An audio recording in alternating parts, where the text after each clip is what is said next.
Jean-Luc Sadorny, 71 sélections, 2 Coupes du Monde, 1991 et 1995. Non, c'est le Graal pour un joueur de rugby de faire une Coupe du Monde. Et bon, j'ai eu la chance d'en faire 2. Et c'est le rêve de tout gamin et surtout d'un joueur de rugby de participer à une Coupe du Monde. Et ça aurait été bien de l'avoir gagné, mais on n'a pas eu, j'ai pas eu cette chance. Beaucoup de fierté pour soi-même et surtout de la fierté pour le club avec lequel on joue. Et surtout beaucoup d'émotions et comme je disais, c'est le rêve d'y participer et c'est surtout le rêve de la gagner, quoi.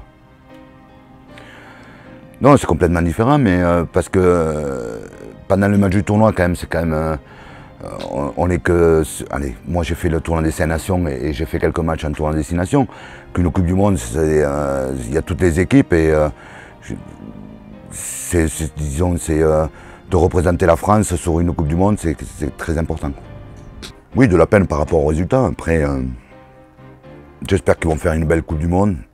Ils n'ont rien à y perdre. Et oui, de la peine parce qu'il se fait siffler quand il se trouve en tribune. De la peine parce que c'est pas le Jacques que j'ai connu à un certain moment. Donc, mais bon, après, c'est quand même une équipe de France. Il fait avec ce qu'il a, mais je pense que ça peut être la surprise du mondial au Japon. Et j'espère que ça va sourire pour eux.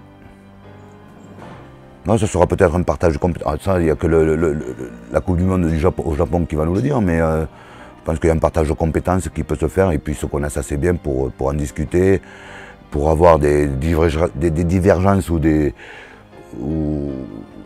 bonnes sensations et au moins qu'ils partagent leurs compétences et que peut-être ça marchera. Ils peuvent amener leur vécu, je crois qu'ils ont entraîné de grosses équipes, ils ont entraîné de très bonnes équipes. Et bien, peut-être qu'ils connaissent certains joueurs, leur fonctionnement, tout ça, et puis ils vont ramener un plus que peut-être n'avait pas mis Jacques. Et donc, mais comme je dis, ils vont partager des compétences, ils ont des compétences différentes, et que ce partage des compétences fasse avancer l'équipe de France. Ils n'ont rien à perdre, tout le monde les voit à la trappe. Moi, je pense que ça peut être la belle surprise de ce mondial. Donc, à eux maintenant de se préparer mentalement, physiquement, et de créer un état d'esprit qu'ils peuvent battre tout le monde. Oui, j'ai été déçu parce que, et puis je les ai regardés parce que je suis un patriote, hein, comme je te disais, parce que j'adore l'équipe de France.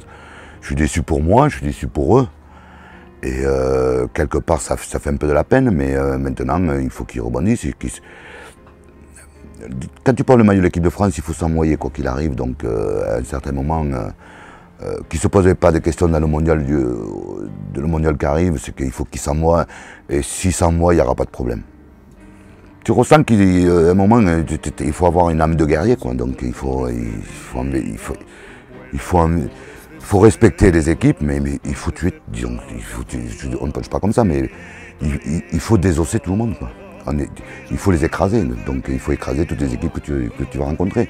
Et c'est cette âme que tu dois avoir, même en respectant tout le monde, que ce soit une petite équipe ou une grande équipe. Il faut avoir l'envie, il faut avoir la haine, il faut avoir la colère et de ne pas se faire marcher dessus. C'est ça et c'est ce qui fait ressortir aussi l'envie de se surpasser et l'envie de mouiller le maillot. Quand on dit mouiller le maillot, c'est ça, quoi.